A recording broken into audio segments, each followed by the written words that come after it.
Nearly 150,000 Aussies may be forced to sell their homes. Let's have a look.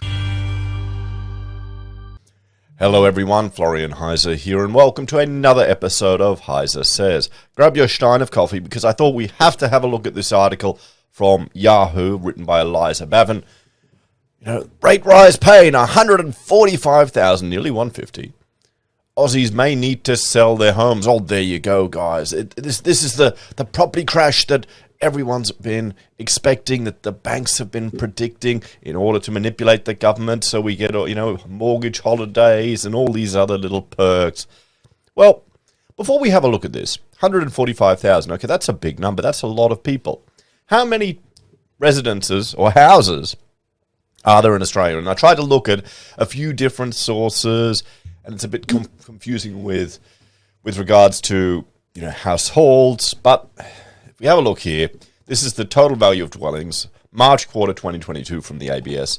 The number of residential dwellings rose 45,000 in that quarter to 10.8 million. Okay, 10.8 million. So we fire up the good old Excel, guys, and we start playing with some Excel.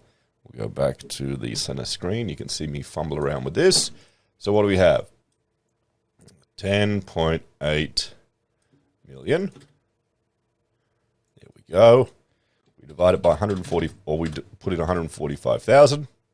Let's make this all nice. We want it as numbers. There we go. So we say this divided by that. So it's 74 times the number that's in there, the number of houses.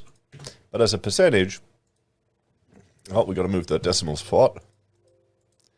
So 1.34%. So potentially 1.34% of the residential dwellings may need to change hands. People may be forced to sell. Now, depending on,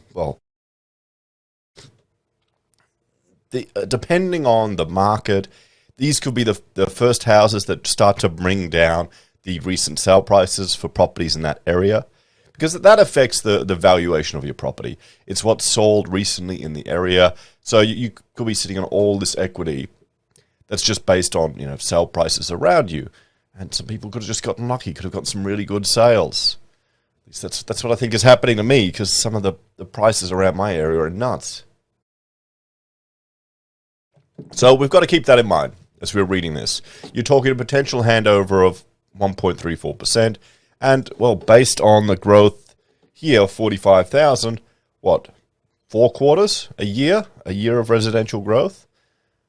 But, we've got to remember, supply is going to be constrained as well, because builders are going bust left, right, and center, so that all figures into it.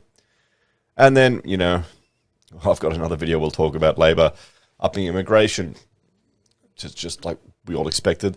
Liberals will do anyway, so I don't know what the difference is between the main... Well, I do know what the difference is between the main two. It's so subtle. It really is. It's more which flavor of bullshit you want with your irrational government. That's kind of what it is. So, let's get a look at this. Aussie homeowners are feeling the pinch after the RBA hiked the official cash rate 4 months in a row, sending mortgage repayments soaring. And for those of you playing at home, the cash rate is at 1.85, isn't it? Oh, I can't even remember. 1.85%. What this chart is showing you is how long it's been, trending down, and how cheap our money has been. It's been insanely cheap.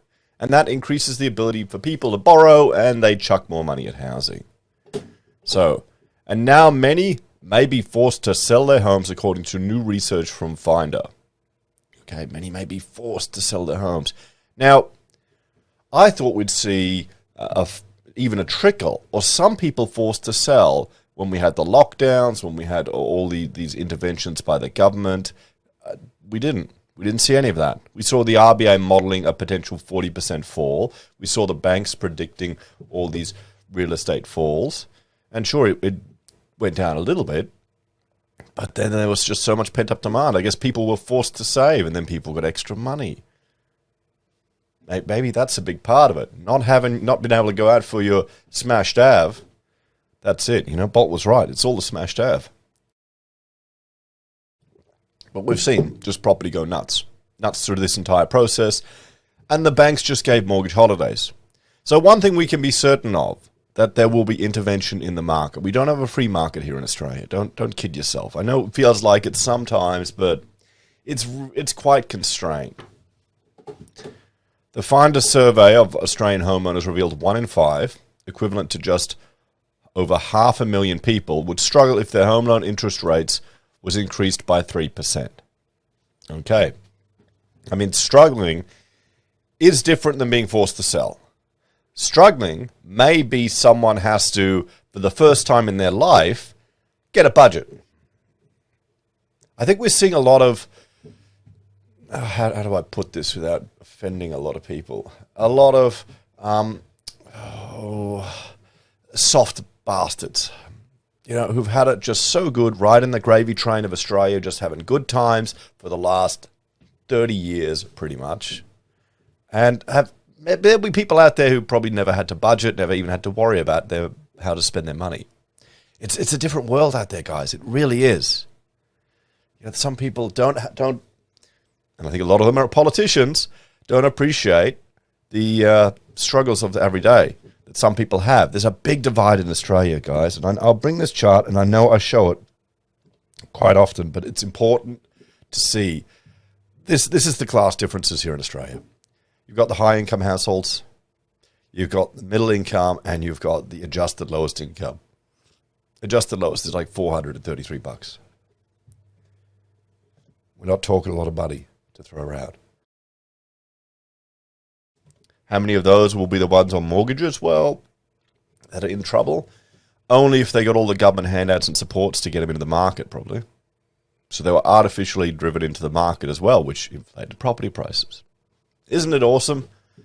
It's always talking about increasing demand. There's never any discussion about looking at increasing supply.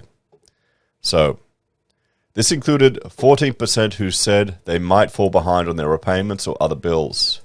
Another 5% reported they would struggle so much they would consider selling their home, equivalent to 145,000 homeowners here.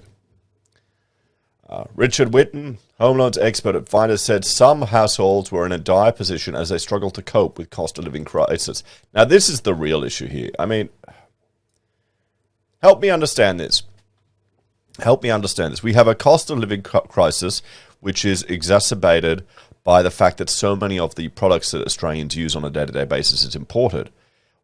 So the RBA is increasing the cash rate, hopefully, to ensure the purchasing power of the dollar on a global scale means that, well, the cost of living crisis doesn't even explode, and also decrease demand. Is it going to work? If we've also got supply capacity issues, and we're working through this. Shipping costs are going down. They're heading down, and let me overlay this. We've got the Freightos Baltic Index, global container prices to ship around the world. This is down now to $5,956. You can see it was over $10,000. It was getting up there. Some of these prices to ship containers and goods around was skyrocketing, much higher than normal.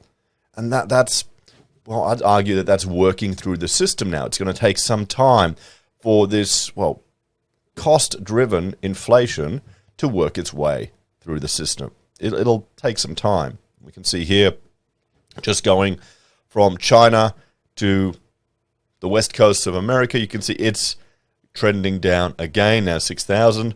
And here we have, the west coast to East Asia there. And that's as well trending back down. You'd often have empty containers going back because there was just supply issues. So this is one example of how, what the RBA is doing is not going to make any difference to that, is it? At all. It just has to work through the system.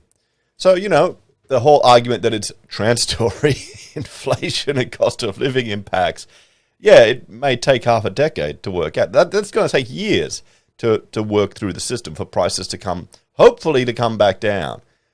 But it won't go back down to the levels that it was back in the day. Well, it never does.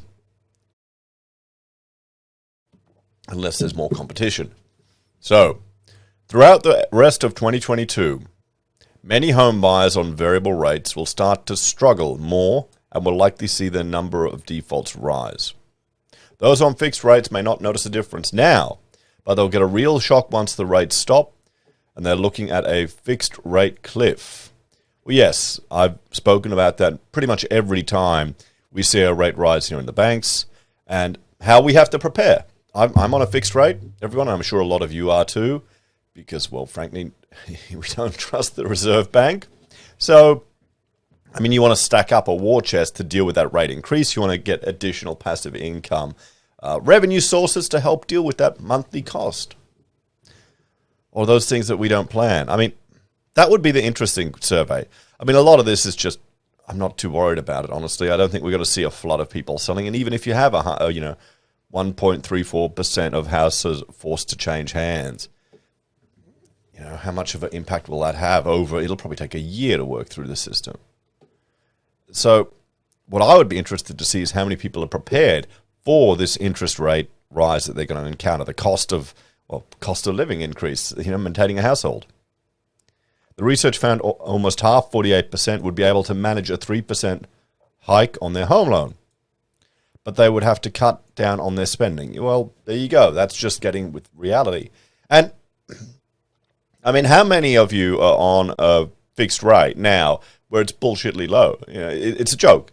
It's a joke what I'm paying on my mortgage now. I think it's even less than what we rented a place for in Brisbane years ago when Rachel and I were students, like a decade ago.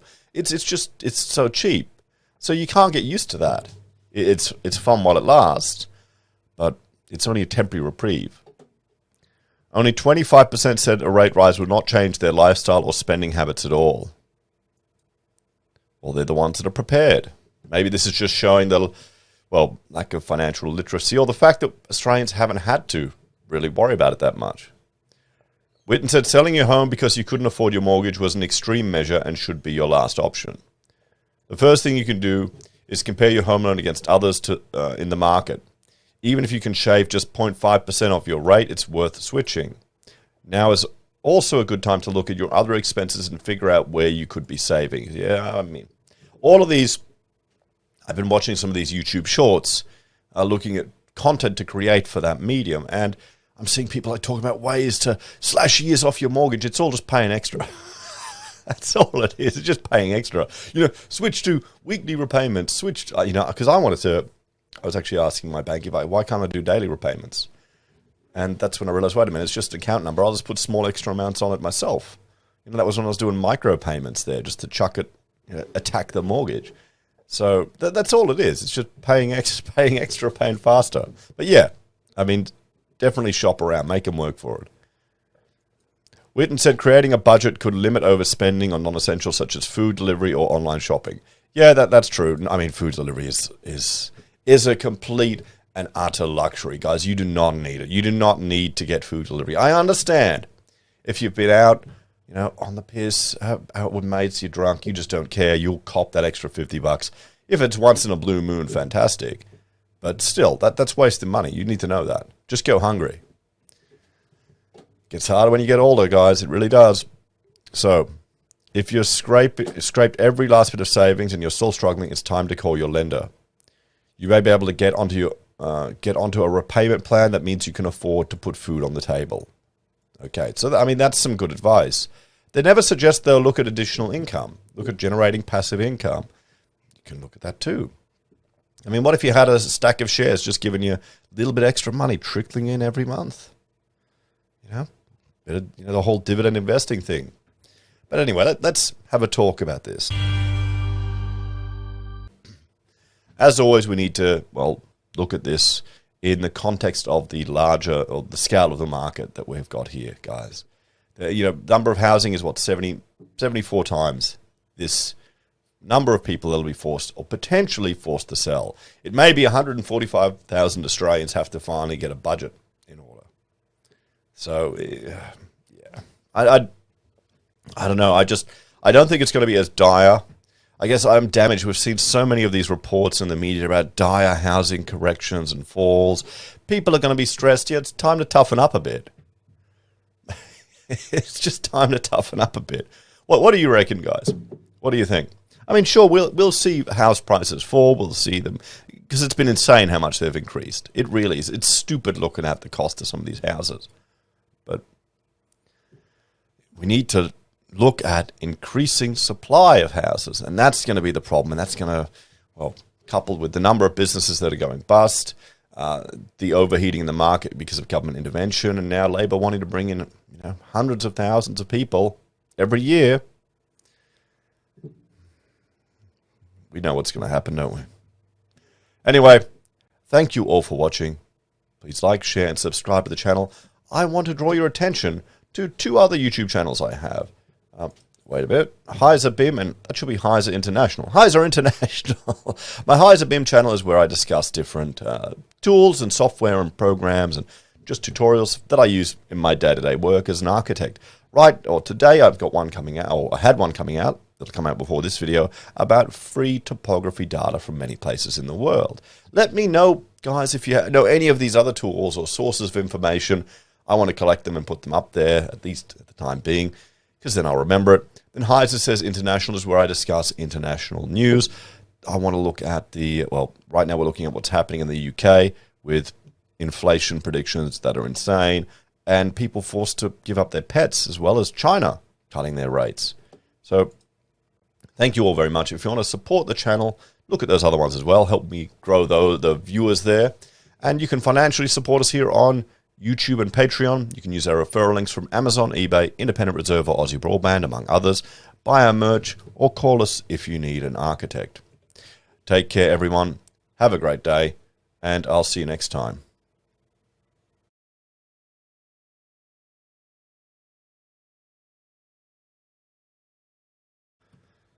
I wonder how many people will actually be forced to make a budget.